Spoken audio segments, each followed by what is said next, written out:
Essa noite nós queremos falar sobre o processo de evangelização. O Evangelho de Mateus, no capítulo 4, o famoso texto onde Jesus se encontra com a mulher samaritana junto ao poço em Samaria, é usado como um texto para mostrar processos de evangelização. Antes que falemos de evangelização, precisamos entender o que isso significa. Evangelização nada mais é do que seguir a ordem de Jesus, de que nós fôssemos por todo o mundo e pregássemos a toda criatura as coisas que o Senhor Jesus nos ensinou. Evangelização é nós usarmos o nosso poder como testemunhas daquilo que nós próprios já vivemos, daquilo que nós próprios já experimentamos. E então, baseados no amor de Jesus pelas almas, nós vamos aonde for necessário para levar esta palavra evangelística. A própria palavra evangelho vem do grego evangelion, escolhida por Jesus para expressar o conjunto da sua obra, dos seus ensinos. E a palavra nada menos significa do que boas novas ou good news.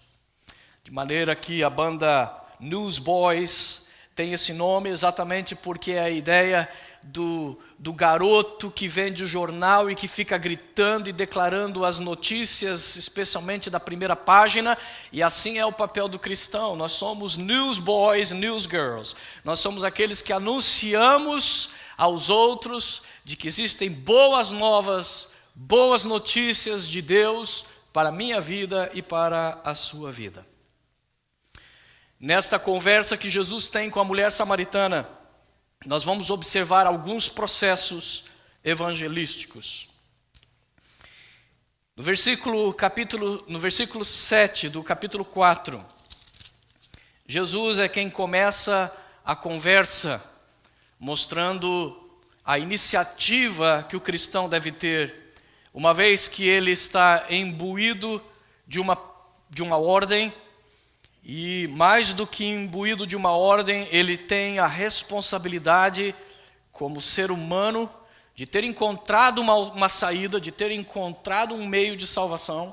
E seria, no mínimo, crueldade você encontrar a salvação num prédio em chamas, encontrar a única porta que tem a saída, sair e salvar a sua pele, e não voltar para anunciar a outros que você encontrou uma saída. A iniciativa parte de Jesus. O próprio fato de Jesus estar ali já mostra a iniciativa de Jesus. Porque ao leitor desatento não vai chamar muito a atenção o fato de Jesus estar em Samaria, estar com sede, parar num poço e pedir água. Mas o fato é que todo o quadro está errado. Dentro da sociedade daquela época, o quadro estava totalmente errado. Primeiro, porque Jesus, como judeu, se fosse seguir o pensamento dos seus contemporâneos, ele não passaria por Samaria. Um judeu não entrava em Samaria. Havia tamanho ódio racial e tamanho ódio religioso mesclado ao longo de alguns séculos com aquela cidade, que os judeus preferiam dar a volta pela cidade quando tinham que ir de Jerusalém a Jericó, do que passar pelo meio dela e sujar as suas sandálias com o pó da cidade dos samaritanos. Jesus fez o contrário. Jesus vai lá para dentro da cidade. Jesus vai aonde as pessoas precisam. Jesus não se importa se em Jerusalém que é a capital da religiosidade judaica, se é a metrópole das grandes igrejas. Ele prefere ir para o lugar onde estão os perdidos, onde estão os rejeitados, onde estão aqueles que muitas vezes a própria igreja olha e diz: esse aí não vale nada. Mas Jesus diz: para mim vale. Para mim vale ouro. Mais do que ouro, para mim vale sangue. O sangue que eu dei na cruz, para que ele fosse salvo. E assim Jesus está ali em Samaria. O fato de estar ali, ele já está provocando uma situação. Ele já está ali para a obra da evangelização. Ele já está ali porque ele entende que ele precisa estar neste lugar. A igreja errou durante alguns séculos, alguns segmentos da igreja, achando que a igreja devia se isolar, achando que a igreja deveria se fechar como um clube de santos para que os pecadores não contaminassem a igreja. E esse erro foi se tornando tão comum, tão arraigado na história da igreja, que quando John Wesley se levantou para levar o evangelho para as pessoas fora da igreja, aquilo foi um escândalo para a sua época, porque a igreja havia se esquecido de tal forma de que Jesus passa por Samaria, que ela achava que quem quisesse ser salvo deveria estar dentro de uma igreja. E por isso a pregação deveria ser somente do púlpito. E seria como jogar pérolas aos porcos se você pegasse uma palavra tão preciosa e pregasse ela fora da igreja, pregasse ela fora das quatro paredes de um templo. John Wesley desafiou esta visão, assim como Jesus desafiou a visão da sua época e entrou em Samaria. John Wesley foi para fora da porta da igreja, começou a pregar nas fábricas, começou a pregar nos campos, e por causa disso houve um grande avivamento na Inglaterra. Milhares e milhares de almas foram salvas, porque John Wesley soube passar por sua Samaria. Se nós queremos ganhar as pessoas para Jesus, se nós queremos mostrar esta preciosidade que nós temos experimentado, nós vamos ter que nos expor a eles, nós vamos estar com eles. Nós temos que tomar conosco a promessa de Jesus em João capítulo 17, onde ele ora para a nossa proteção. E ele diz: Pai, eu oro por eles, não para que tu os tires do mundo, mas para que o Senhor os guardes do mal. Nós somos, na verdade, para Deus, o crente verdadeiro deve ser para Deus como o peixe que é capaz de passar a vida inteira no mar, mas quando você vai comer a sua carne não é salgada. Da mesma maneira, nós devemos estar aonde está a necessidade, mas nós não devemos nos contaminar com ela. Nas palavras de Jesus, nós temos que ser luz para o mundo e sal desta terra. E Jesus mesmo diz que a luz não é usada para se acender e pôr debaixo da cama. Antes, a luz tem que estar no lugar estratégico. A luz tem que estar onde ela possa mais ser vista. A luz tem que ser posta no velador. Jesus disse também sobre o sal: se o sal se tornar insípido, se o sal perder a sua qualidade de salgar e dar sabor, para mais nada serve, a não ser para ser jogado e pisado pelos homens. Se a igreja não tiver a capacidade de ser diferente e estar aí fora para salgar e não ser salgado, a igreja não serve para nada. Jesus disse que passou então a nossa utilidade, passou o nosso tempo. No versículo 7, a Bíblia diz que Jesus para junto ao poço. O fato de parar junto ao poço já é outro ponto estratégico. Porque num poço você sabe que vão aparecer pessoas. E Jesus para no poço. E então chega uma mulher samaritana, a Bíblia diz. E Jesus é quem puxa a conversa com ela. Dê-me um pouco d'água. O evangelizador se aproxima estrategicamente, como quem é ele que está necessitando. O interessante é isso. Quando o mundo espiritual puder ser entendido pelo ser humano, quando ele puder entender a realidade espiritual, ele vai descobrir que na verdade é o evangelizador que tem o tesouro. Mas a figura do evangelizador para a sociedade como um todo, ela é sempre vista como a de um intruso. Somos coitados, somos intrometidos para aqueles que na verdade estão precisando de nós. Jesus, que na verdade é o Salvador, É ele que puxa a conversa com a mulher e é ele que diz que tem uma necessidade que ela pode lhe oferecer. Mas a reação desta mulher é uma reação de que aquele homem é uma pedra no sapato naquele momento. Aquele homem é um inconveniente naquele momento. A resposta ríspida desta mulher mostra o quanto isto é verdade. Como você me pede água? Sendo você judeu, eu samaritana, você não devia nem estar aqui para início de conversa. O que você está fazendo na nossa terra? Como você, como um homem, conversa com uma mulher em público? Você está achando que eu sou alguma prostituta, alguma coisa assim? Você está desrespeitando meu marido, minha família? Qual é a sua, meu camarada? Há uma natural tensão na aproximação evangelística. Ou seria sobrenatural? Será que podemos explicar isso pela natureza ou pelo sobrenatural?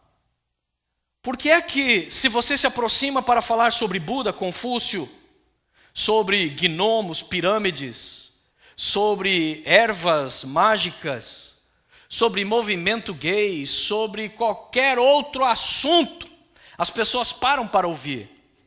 Mas quando você fala de Jesus, imediatamente há uma reação. Um passo é dado para trás. Uma tentativa de mudar de assunto já ocorre. Será que podemos explicar isso naturalmente? Ou isso é a prova de que existe uma verdadeira batalha espiritual pela vida de cada ser humano que existe na terra? A Bíblia diz que a segunda opção é verdadeira. A Bíblia diz que há uma verdadeira guerra pela alma de cada homem, cada mulher, cada criança nesta terra. Existem forças demoníacas e forças de Deus se debatendo para que uma única alma possa ir para um lado ou para o outro. Na verdade, muito dessa tensão que existe, quando mesmo um parente querido, um filho amado, ou uma mãe querida chega para um filho e começa a dizer: filho, vamos conversar sobre sua alma, vamos conversar sobre Deus. A reação é quase que imediata: ei, mãe, lá vem você de novo, mãe. Ah, não, filho, já vem você de novo com essa história. Por que existe essa ação contrária à aproximação evangelística? A resposta é: porque o diabo é verdadeiro. Porque o inferno é real. E quando você traz a luz, não estou dizendo, meu amigo que me ouve nessa noite, que talvez ainda não fez sua opção por Cristo, que você seja endemoniado. Não me entenda dessa forma. Mas a Bíblia diz que claramente existe uma ação de Satanás trabalhando na mente de cada ser humano. O apóstolo Paulo chamou isso de venda. Ele diz que há uma venda colocada sobre a mente, sobre os olhos espirituais das pessoas, para que elas não possam compreender a verdade do Evangelho. E por isso há uma reação automática da obra de Satanás que está agindo na sua vida, mesmo que você não saiba. Quando a luz de Cristo é aproximada através de um evangelizador, a sua reação, se você fosse um gato, seria como um gato.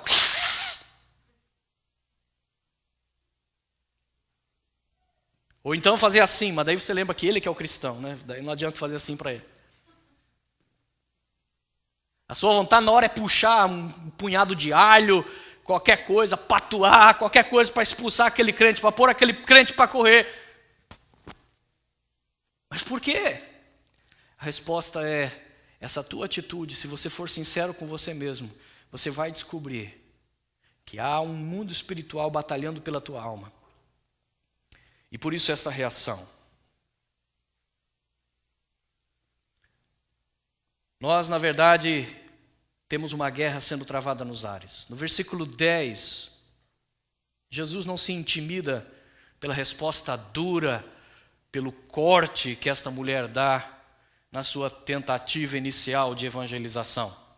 Pelo contrário, Jesus usa a técnica do judô, que é usar a força do oponente para derrubá-lo. É usar o argumento dele para fazê-lo ficar sem resposta. E Jesus disse: se você conhecesse o dom de Deus e quem lhe está pedindo água, você é que lhe teria pedido e lhe teria sido dado água viva. Em outras palavras, Jesus meio que dá uma esnobada nela e falou: metida, você é que devia estar pedindo para mim. Se você soubesse o que eu tenho para te dar, você é que estaria pedindo para mim. Aqui Jesus ensina-nos a valorizar o tesouro que nós temos depositado em nós. A palavra de Deus não é mercadoria barata não, irmãos. Não é mercadoria barata para nós chegarmos e começarmos a fazer promessas ilusórias para tentar comprar alguém, para tentar ganhar alguém. Do tipo, olha, venha para Jesus, você vai ficar rico. Venha para Jesus, você nunca mais vai ficar doente.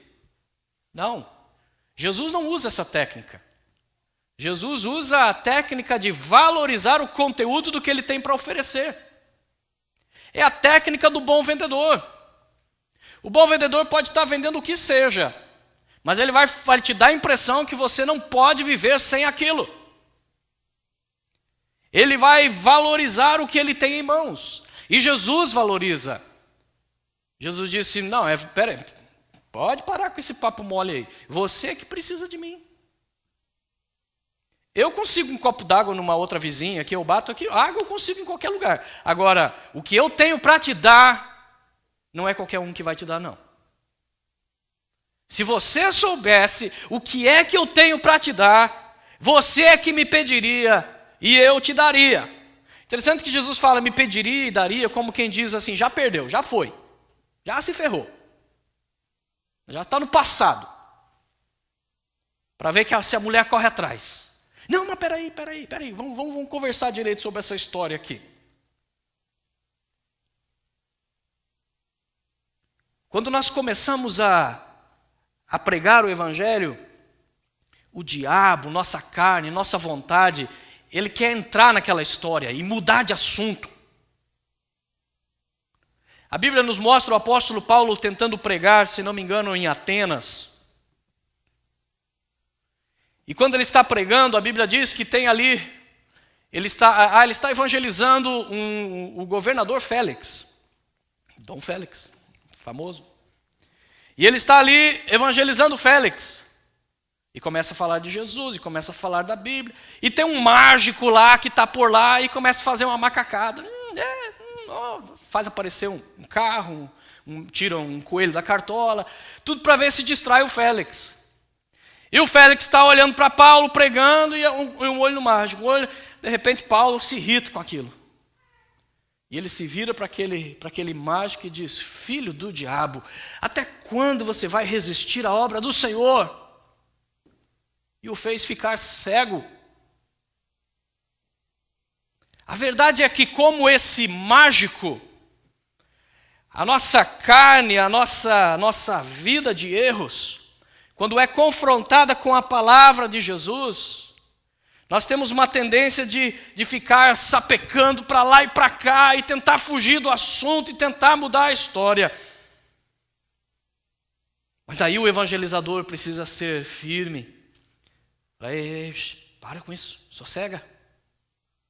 O que eu tenho para você é de muito valor. O que eu tenho para você é muito importante. A verdade é que o cristão ele tem a chave da necessidade real deste mundo. Exatamente por isso a Bíblia diz que por causa disso, por você ter a chave que os filósofos procuraram e não encontraram, por você ter a resposta que os sábios vasculharam nos livros e não conseguiram uma dica,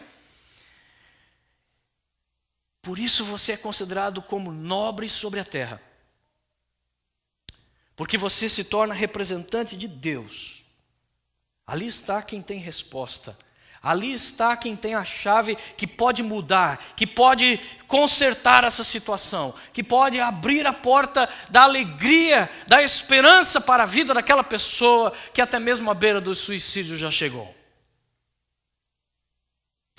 Apesar de vivermos num mundo onde tudo está sepultado no maligno, de acordo com as palavras de Jesus. Jesus disse: este mundo jaz no maligno. Tudo está, em outras palavras, sobre o controle, influência e poder das trevas diabólicas. Quer você tenha consciência disso ou não. No testemunho e na autoridade de Jesus, ele declarou que esta é a verdade. Esta é a sua história, esta era a nossa história. Por isso o evangelista é visto nesse mundo como inconveniente, como estraga prazeres. Somos vistos como pestes e incômodos. Da mesma maneira como a Bíblia profetiza no livro de Apocalipse, que nos últimos tempos, tempo que está bem próximo, quando o anticristo estiver dominando sobre esta terra e a terra estiver experimentando a pior era da sua história, onde os poderes demoníacos vão dominar como nunca, a Bíblia diz que neste tempo Deus vai levantar duas testemunhas, 2 homens só, 2 homens no meio de uma multidão, no meio de um mundo inteiro, no meio de um globo inteiro, mas a Bíblia diz que esses 2 homens vão incomodar tanto, mas vão incomodar tanto, que vão querer e vão matá-los. Porque as trevas não suportam a luz. A luz só é interessante para quem está nas trevas, mas está procurando uma saída. Então, quando ele vê um facho de luz, ele imediatamente se dirige até ali. Porque ele sabe que se há um facho de luz, é sinal que há uma saída, há uma abertura, há um indício de que talvez naquele lugar onde eu vejo o facho de luz, algo pode haver de novo que possa me tirar dessa esteira rolante da minha vida, onde eu ando e não saio do lugar. Quem procura a luz se identifica com a luz, mesmo que esteja em trevas. Agora, quem faz questão de estar em trevas, a luz é um incômodo. A luz, nesse caso, é como lanterninha no cinema, que você está concentrado no filme e vem uma lanterninha com aquele facho de luz na tua cara, que você fica com vontade de jogar o sapato na cara dele. Assim é para muitos o evangelista. Quando ele chega com um facho de luz e diz: olha, eu tenho uma novidade aqui para você. No versículo 11, a mulher agora ela é que tenta esnobar. Você que tem água? Da onde? O poço é fundo. Você não tem corda, não tem balde. Como é que você tira essa água?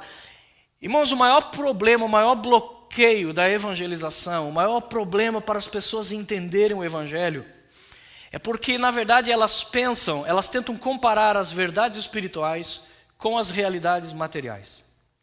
E o apóstolo Paulo disse que isso é simplesmente a maneira correta de entender as coisas de Deus. Ele disse que nós temos que comparar coisas espirituais com espirituais, coisas materiais com materiais. E o grande problema é que você está falando sobre algo e a pessoa está entendendo outra coisa, porque a perspectiva sua é espiritual, superior. A perspectiva da pessoa que está ouvindo, a princípio, ela é muito menor, ela é imediatista, ela é terrena, ela é material. E é exatamente o que acontece aqui. Jesus disse para ela: olha, se você soubesse o que eu tenho para te dar, você é quem me pediria e eu te daria água. Mas ela entende aquilo tudo do ponto de vista meramente humano, do ponto de vista terreno, de acordo com as suas necessidades imediatas. Você não tem tempo, você não tem água, coisa nenhuma, você não tem nada para tirar essa água desse poço. O maior obstáculo à pregação é a miopia sobre os assuntos espirituais. Devido a nós termos vivido tanto tempo baseados na matéria, baseados no que os nossos ouvidos ouvem, no que os olhos veem, no que a mão pode tocar, baseados no din-din que a gente conta e que acha que é a nossa salvação a cada mês, e a cada mês a gente descobre que não é. Baseados no trabalho do nosso braço, do suor do nosso rosto, durante tanto tempo, nós agora temos dificuldade de entender que possa existir uma outra realidade além dessa que nós vivemos. Então, para que vir com essa conversa de crente? Para que vir com essa conversa de Bíblia para cima de mim? A minha vida é levantar cedo, trabalhar duro, estudar para conseguir ganhar um lugar aí neste mundo tão concorrido. Eu tenho mais é que curtir a vida, aproveitar os momentos, extrair o máximo de prazer que eu possa, pois a vida é curta. E ele não entende as palavras de Jesus de que o crente, o que o evangelista tem para oferecer é tão superior a isso, que no momento que você entender que a ficha cair, você é que vai dizer, por favor, não vá embora. Você vai fazer como Jacó lutando com o anjo, não te largo enquanto você não me abençoar. Enquanto você não me ensinar sobre esse Cristo, enquanto você não me ensinar sobre esta palavra, eu não te largo. E a mulher samaritana começa a duvidar sobre o que Jesus realmente esteja falando. A mulher era completamente voltada para o material. A prova disso é que ela colecionava divórcios, como nós vamos ver mais adiante. E desejava facilidades para conseguir água mais fácil, porque dessa conversa toda, o que ela vai extrair é exatamente isso. Quando Jesus fala, olha, a água que eu tenho que dar para você, além de ser superior, uma vez que você tome, você nunca mais precisa. Aí imediatamente ela já pensa no trabalho de pegar o balde, jogar o balde, puxar o balde cheio d'água, ter que carregar água, ir molhando as costas. Ela vai pensando tudo isso, sempre do ponto de vista material, sempre do ponto de vista pragmático. O que é bom para mim agora? O que pode me ajudar nesse momento? O que pode me fazer um pouco mais feliz, facilitar um pouquinho mais a minha vida? E pessoas assim, não importa para eles o custo, o resultado eterno ou a longo prazo, para eles interessa o agora, o momento. Vamos fazer um pacto com o diabo? Vai me fazer ficar rico? Então faça um pacto com o diabo. Vai vender sua alma? Vendo minha alma. Do ponto de vista eterno, isso é a maior estupidez que alguém pudesse fazer. Vender sua alma para ficar rico por 70 anos e depois penar no inferno por uma eternidade seria no mínimo uma estupidez sem tamanho. Mas pessoas são capazes de fazer isso. Ela é capaz de ir na santeria, é capaz de ir no candomblé, ela é capaz de ir no voodoo, ela é capaz de fazer um trabalho numa esquina, um despacho, ela é capaz de costurar a boca de um sapo, ela é capaz de fazer o que for preciso para resolver sua questão imediata. Por que você está aqui, minha filha? Eu estou aqui porque eu preciso casar. Eu amo fulano. E qual o problema? O problema é que fulano é casado. Então vamos fazer um trabalho aqui, minha filha. Não interessa a moral. Não interessa se é certo ou errado. Não interessa se isso vai ter um preço enorme para a sua alma. A pessoa só pensa no imediatismo. Ela só pensa no agora. A loira bonita de olhos azuis deu a piscada fatal. Naquele momento ele não se lembra da dor que ele vai causar nos filhos, na dor que vai causar na esposa, nos horrores que ele vai trazer para a sua família como consequência a longo prazo. Ele pensa no agora, no momento. Mas graças a Deus que muitas pessoas, elas têm valores maiores. Como José, que foi capaz de fugir.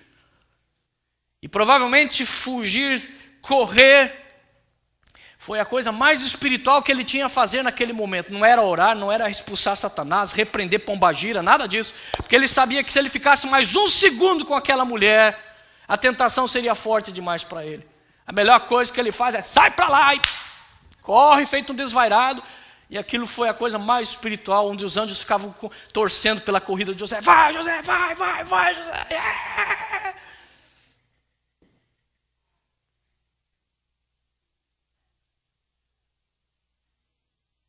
Pragmatismo da vida terrena é a grande muralha a ser transposta para o evangelismo ter lugar. Tradicionalismos e raízes históricas permeiam o pensamento da pessoa e guiam a vontade humana neste momento. Veja o que diz o versículo 12. Acaso o Senhor é maior do que o nosso pai Jacó, que nos deu o poço, do qual ele mesmo bebeu, bem como seus filhos e seu gado? Começa a contar vantagem sobre o seu poço. Esse é nosso poço, nosso aqui, dos samaritanos, não dos judeus. Foi nosso pai Jacó, o mesmo que é o pai de vocês lá. Você vê que vocês não são os únicos, está vendo? Estava tirando, como se diz em português, uma casquinha com Jesus.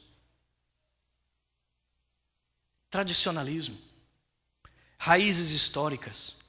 Você tem ideia de quanto tempo eu estou nessa religião? Você tem ideia de qual já foi o meu título? Qual o grau que eu alcancei na maçonaria? Qual o grau que eu alcancei nesta...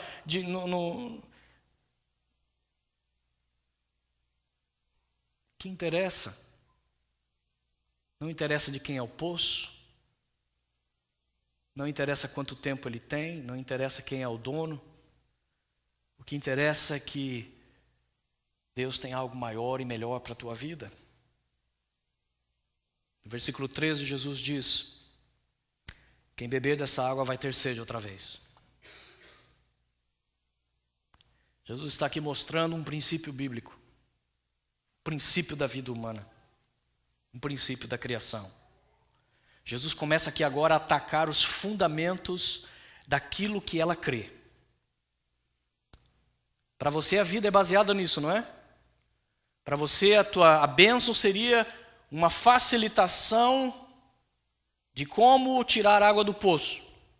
Então, mulher, deixa-me te dizer, então, daqui a 2000 anos, quando inventarem a torneira, então todas as mulheres do mundo serão felizes. Porque ninguém mais vai ter que tirar água do poço. Mas você acha que isso vai resolver a alegria das mulheres do século 20 e 21? Não vai. Deixe-me te dizer, mulher, que existem coisas mais importantes do que aquilo que você valoriza nesta vida. E Jesus começa a atacar.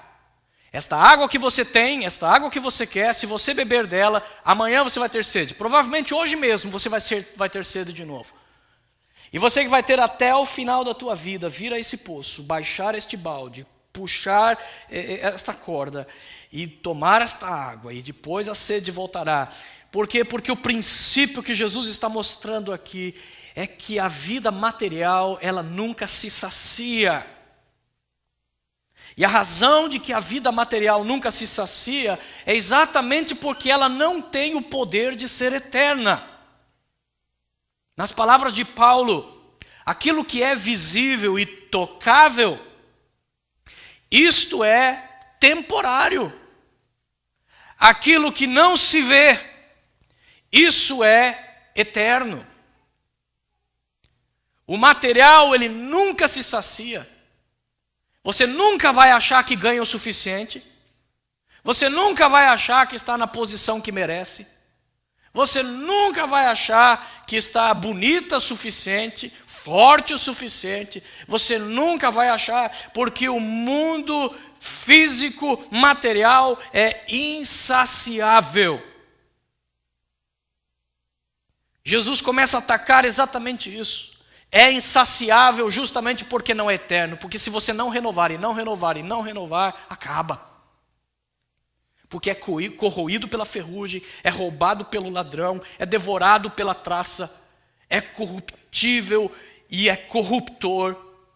O seu celeiro se enche, mas não é garantia que vai ter para sempre e que sua alma vai repousar. Você pode juntar e juntar, mas vai morrer e deixar para quem não juntou.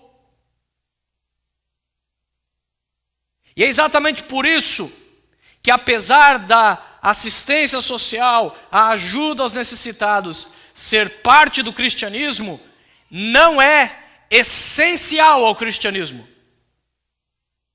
E quem disse isso foi Jesus. Porque quando Judas viu aquela mulher se derramando em adoração aos pés de Jesus, derramando um valor caríssimo de um perfume sobre os seus pés, enxugando os seus pés com os seus cabelos. Daí já tem o Judas do lado de lá murmurando: para que um desperdício desse? Onde é que já se viu uma coisa dessa? E Jesus aprova uma coisa dessa ainda. Podia pegar, juntar esse dinheiro, vender esse perfume e ajudar os pobres. E Jesus, sabendo disso, disse para Judas: Judas, deixa essa mulher. Por causa disso que ela está fazendo, ela vai ser lembrada. Aonde quer que esse evangelho seja pregado, esse evangelho vai lembrar esta mulher. Mas deixe eu dizer uma coisa, Judas. Os pobres vocês sempre terão junto com vocês. O que Jesus está dizendo é, a adoração daquela mulher é muito mais importante do que a ajuda ao pobre. A ajuda ao pobre é cristã, é ensinada nas Escrituras, mas não é essencial. E muitas vezes nós estamos tão atarefados com coisas seculares, estamos tão atarefados, muitas vezes até com a obra missionária.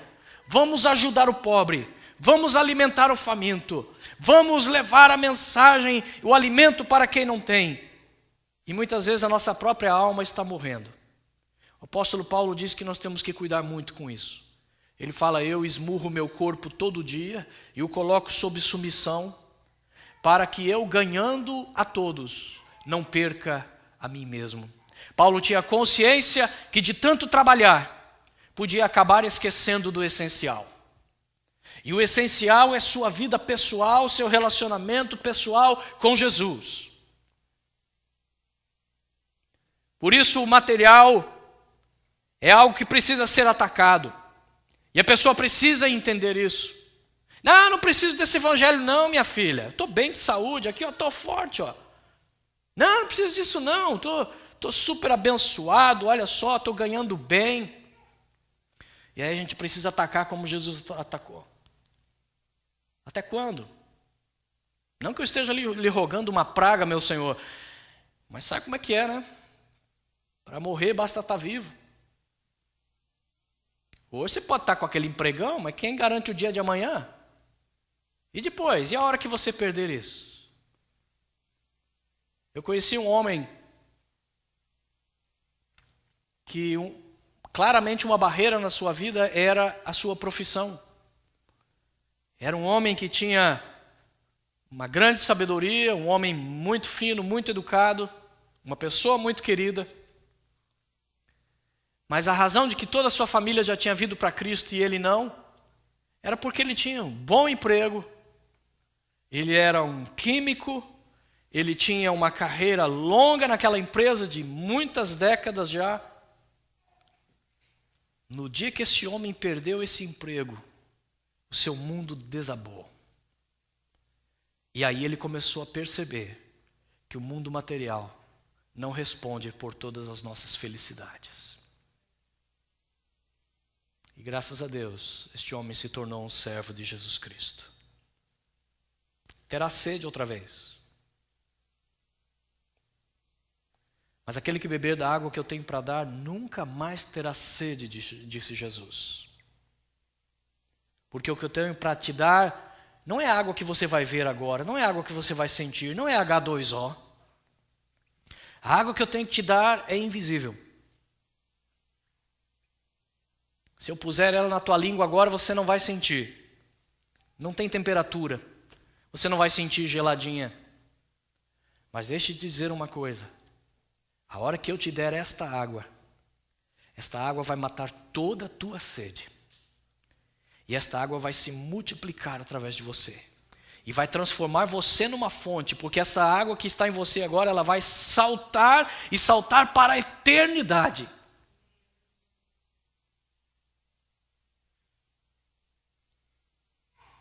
Aquilo que nós semeamos nesta vida, ela tem consequências e dividendos eternos, meus amigos, meus irmãos. O que você semeia aqui nesta terra, consequências e dividendos eternos. E de acordo com as Escrituras, nós temos uma única oportunidade. Uma única oportunidade. Hebreus capítulo 9, versículo 27. Ao homem é dado morrer uma única só vez. Uma única, one. Uma única vez. Vindo depois disso, o juízo final. Não há nenhuma outra doutrina ensinada pelas Escrituras que possa se enquadrar entre a vida e o juízo do trono divino. Por isso a oportunidade que nós temos é agora. É enquanto nós temos fôlego de vida. é nesses dias que nós temos sobre a terra, é enquanto se pode achar que nós devemos encontrar, é enquanto se pode ser aberto que nós devemos bater. Porque no dia que esse coração parar, pela primeira e única vez, e que o último fôlego de vida sair dos seus pulmões, é bom que você tenha feito reserva daquilo que é eterno. Porque o que você fez nesta vida terá consequências e dividendos eternos. Quando a mulher ouve falar que quem beber dessa água nunca mais terá sede, ela vai de novo pelo pragmatismo. Me dê isso para que eu não precise mais. Me dá agora. Esse é o problema e é exatamente por isso que tanta gente é enganada pela teologia da prosperidade. Porque naturalmente a primeira barreira a ser vencida por quem ainda não conhece a verdade do Evangelho é o seu materialismo. E mesmo ao longo do início da conversa, ele vai sempre acabar vendo por esta lente. E por isso, mesmo quando vencida a barreira do preconceito contra o Evangelho, e a primeira coisa que ele vai ver no Evangelho é como a cura para a sua enfermidade, a prosperidade para o seu trabalho, ele vai ver como a solução para a sua casa, não como a salvação da sua alma. E esta mulher, a primeira barreira foi vencida. Ela agora está interessada no que Jesus tem para dar. Ela agora praticamente está pedindo. Eu quero. É de graça? Nunca mais vou precisar. Quero. Me dá. Mas ela ainda está vendo isto do ponto de vista material. Ela está vendo o Evangelho de Jesus como um evangelho só de prosperidade. Ela está vendo ainda o Evangelho como uma espécie de cornucópia divina. Cornucópia é um mito dos gregos, é uma espécie de cornucópia vem de corno, que é um chifre, e a ideia dos gregos é que existia esse chifre místico em algum lugar, que ele produzia comida de dentro dele, e que quanto mais você tirava, mais comida tinha, e nunca parava. Então, se o sonho dos mitos modernos é encontrar o caldeirão no fim do arco-íris, para os gregos era achar a cornucópia. Nunca mais teria que trabalhar, que beleza, é só ali pegar, nunca mais vou ter que fazer nada.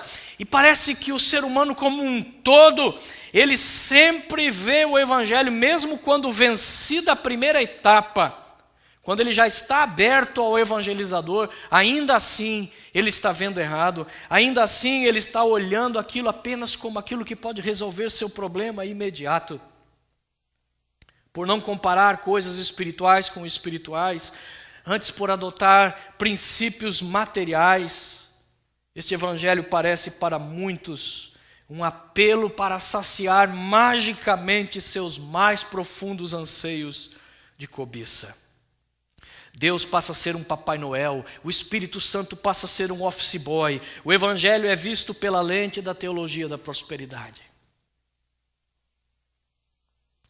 E aí que Jesus passa a rasteira nela.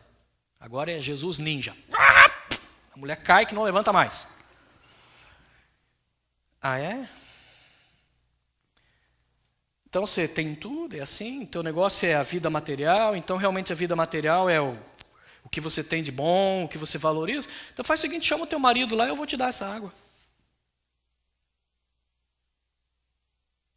Se Jesus concordasse com aquela mulher, se ela tivesse verdadeiramente um marido, isso seria muito perigoso, porque significa que Jesus teria concordado com a teologia da prosperidade. Vai lá, chama teu marido, chama vizinho, chama compadre, venha todo mundo que tem essa água aí, vai ser uma beleza, você nunca mais vai ficar pobre, nunca mais vai passar necessidade, nunca mais vai ficar doente. Mas o problema é, a Bíblia diz que Jesus sabia que ela não tinha marido. E por isso ele joga a isca. Agora vem a rasteira divina. É mesmo? Teu negócio é bem material? Acha que a tua vida está boa assim? Então faz o seguinte, chama teu marido.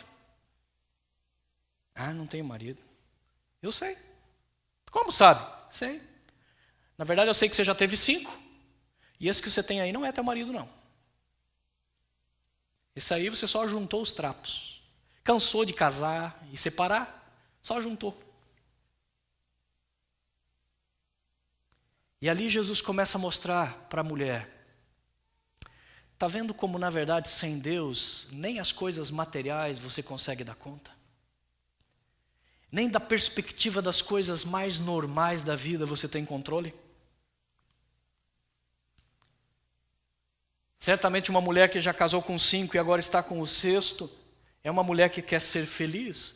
O problema dessa busca insaciável da felicidade é que a felicidade nunca vai ser satisfeita pelos bens materiais, por aquilo que nós podemos alcançar nesta vida.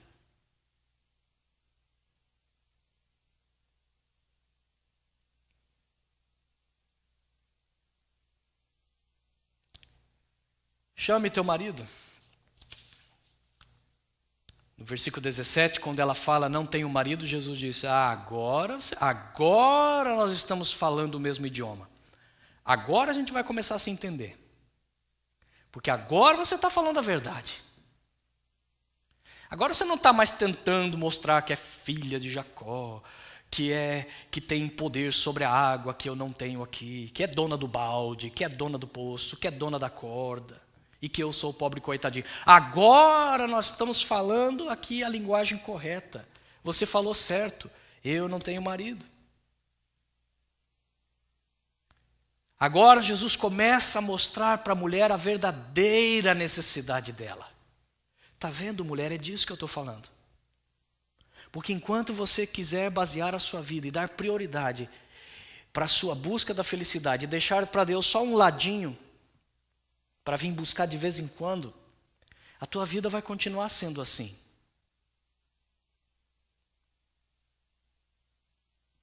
Essa mulher não era uma prostituta ou coisa semelhante. Eu creio que essa mulher era simplesmente uma mulher que sinceramente queria ser feliz.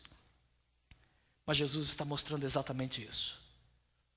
Enquanto você não entender que o grande problema do ser humano é a falta de Deus, e que a hora que você colocar Deus como uma prioridade absoluta sobre a sua vida, buscai primeiro o reino de Deus e a sua justiça, então todas as demais coisas vos serão acrescentadas.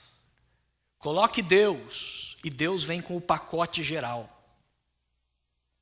A Bíblia diz: se Deus não poupou a Jesus, antes entregou a Ele na cruz, por acaso não vai te dar junto com Ele todas as demais coisas? O problema é que enquanto nós queremos todas as demais coisas e queremos que Jesus seja só uma destas coisas, nós não vamos ter todas as demais coisas. Quando nós vamos para Jesus e nós colocamos Jesus como o princípio fundamental da minha vida, que rege os meus dias, então sim eu encontrei a cornucópia divina.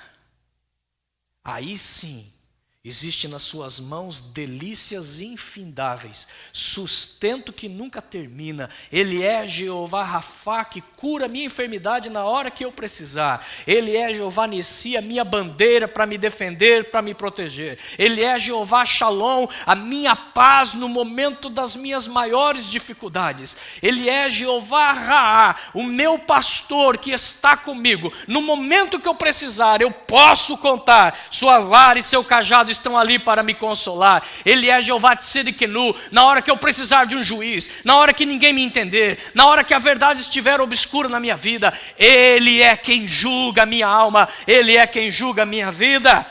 Ele é Jeová que me prospera, que me dá vida. Mas para isso Ele tem que ser o primeiro.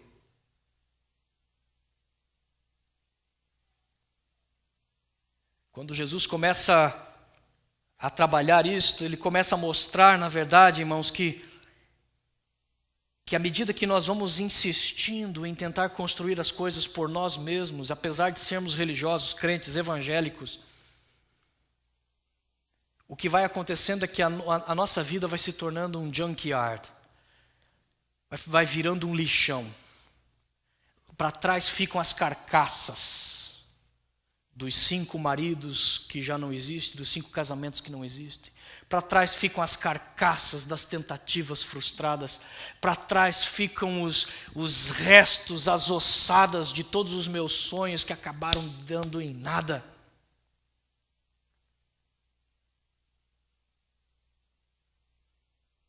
Quando você só consegue apontar para tradições e crenças populares, porque quando esta mulher é confrontada com o seu verdadeiro problema, ela tenta mudar de assunto desesperadamente. Porém, agora ela não apela mais para o material. Ela tenta mostrar que ela tem um lado espiritual. Ela diz, vejo que és profeta. By the way, alguns dizem que o Messias vai ser adorado em Jerusalém, outros dizem que vai ser aqui nesse Monte Gerizim. Qual é a sua opinião teológica sobre isso?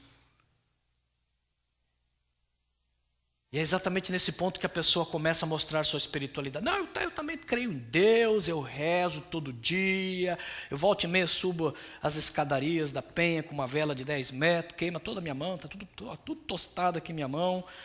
Não, eu amo a Deus, eu sempre coloco meu copinho de água lá na hora da Ave Maria, eu temo a Deus, eu leio a Bíblia uma vez a cada 6 anos, um versículo quando está aberto.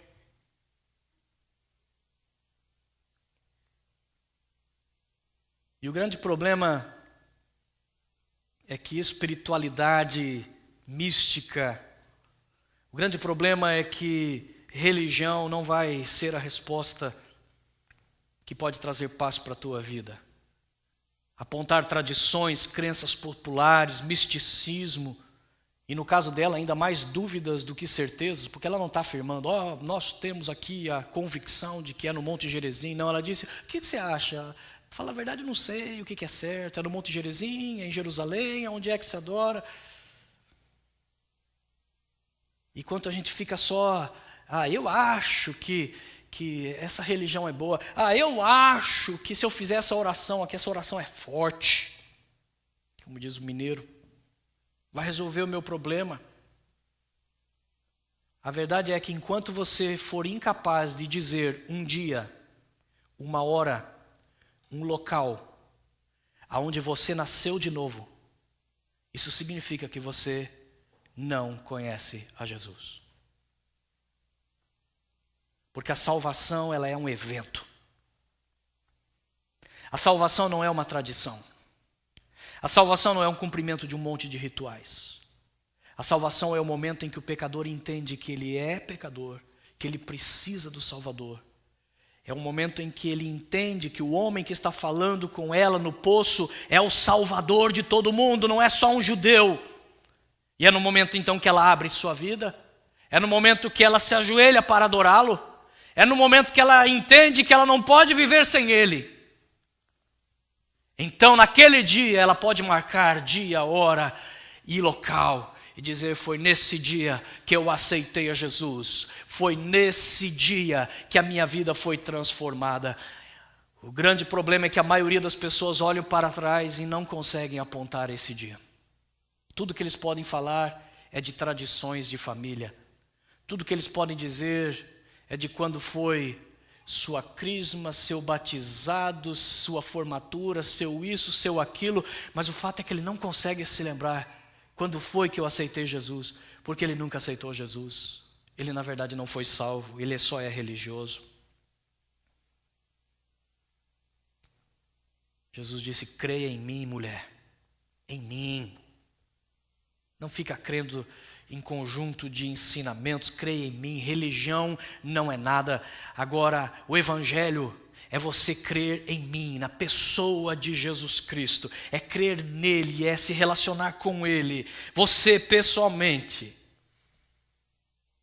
Jesus disse para aquela mulher, vocês samaritanos adoram o que vocês não conhecem, os judeus adoram o que eles conhecem, porque a salvação vem dos judeus. O religioso adora o que não sabe, a base do religioso é a ignorância. Jesus disse, Deus procura adoradores que adoram em espírito e em verdade. O verdadeiro relacionamento com Deus não é baseado em intelecto e suposições, em boa intenção e tradição. em misticismo e crendice popular, em rituais e pensamento positivo, em pragmatismo e teoria científica, mas em realidade espiritual e verdade. E verdade nada mais é do que aquilo que corresponde à realidade. Você pode ser o tanto sincero que queira ser, pela sua crença, por aquilo que você faz. O fato é que se você crê em algo que não corresponde à realidade, essa crença é tola. O que eu quero dizer é, eu creio em Jesus Cristo de Nazaré, que Ele ressuscitou dentre os mortos ao terceiro dia. Se a história pudesse comprovar, se o testemunho dos seus contemporâneos pudesse ter sido conclusivo e dizer, Ele não ressuscitou, a minha fé estaria acabada, porque a minha fé seria inútil. Mas como Jesus está vivo, como Ele continua transformando as pessoas, como no mundo espiritual, quando eu falo para uma pessoa endemoniada, para o demônio sai em nome de Jesus, e incrível, o demônio obedece. O demônio obedece a Edilson Dutra, que é um pecador. O Edilson Dutra, que é um baixinho, barrigudinho, narigudo, e o demônio foge. Quem é Edilson? Não interessa. O que interessa é que se o demônio sai, é porque o nome de Jesus que foi usado corresponde à realidade do mundo espiritual, de que existe um Jesus vivo e poderoso que expulsa o demônio. Você pode crer o que quanto for na sua água benta, pode crer o quanto for no seu patuá, pode crer o quanto for naquilo que você quiser, se isso não corresponde à realidade espiritual que está no lado de lá, que só Deus pode ver e que os demônios veem, é tudo ilusão. Jesus disse para a mulher, eu sou o Messias, mulher, que você tem esperado. Eu. E estou aqui, falando com você. A ideia de que Deus é um ser barbudo e velho, lá num trono longínquo, não corresponde à verdade do Evangelho. Jesus diz, mulher, estou aqui, euzinho.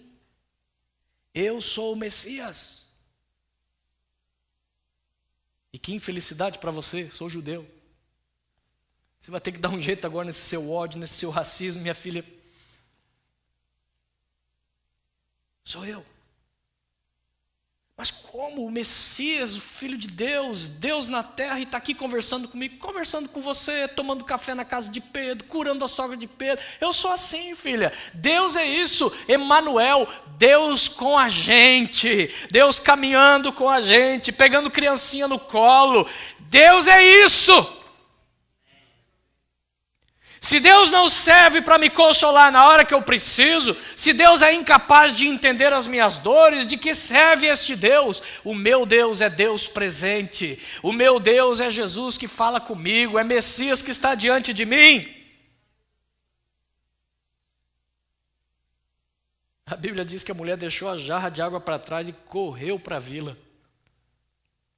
Agora ela começou, observe, ela foi ali para catar água. A água era tão importante para ela enfatizou isso para Jesus várias vezes. Na hora que finalmente cai a ficha, que ela começa a abrir os olhos espirituais, Deus começa a ser prioridade. Ela esquece para trás a jarra d'água. E jarra não era coisa fácil de comprar, de adquirir, de ter naquela época, não. Era produto caro, era difícil de encontrar quem fizesse.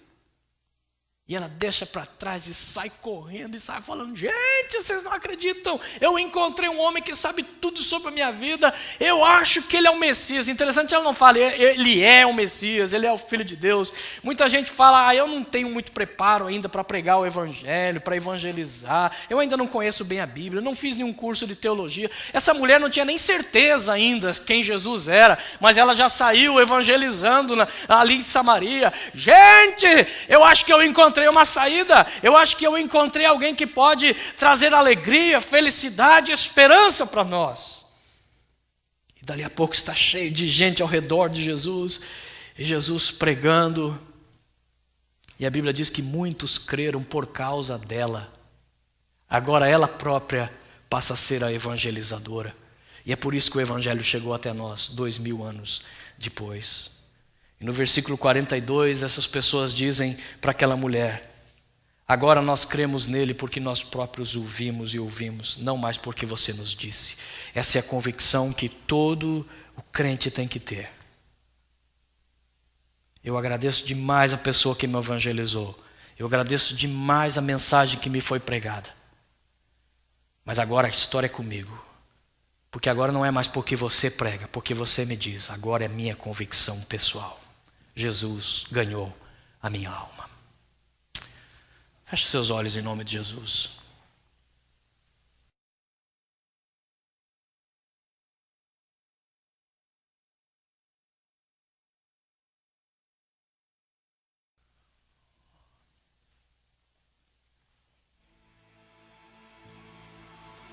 Se você não é capaz de olhar para trás na sua vida e lembrar o dia em que você foi salvo, isso significa que você não foi. Salvação não é ter sido criado em igreja, ter sido religioso por muitos anos. Salvação é quando você consegue entender definitivamente quem Jesus é e quem você é, e sua necessidade por Ele.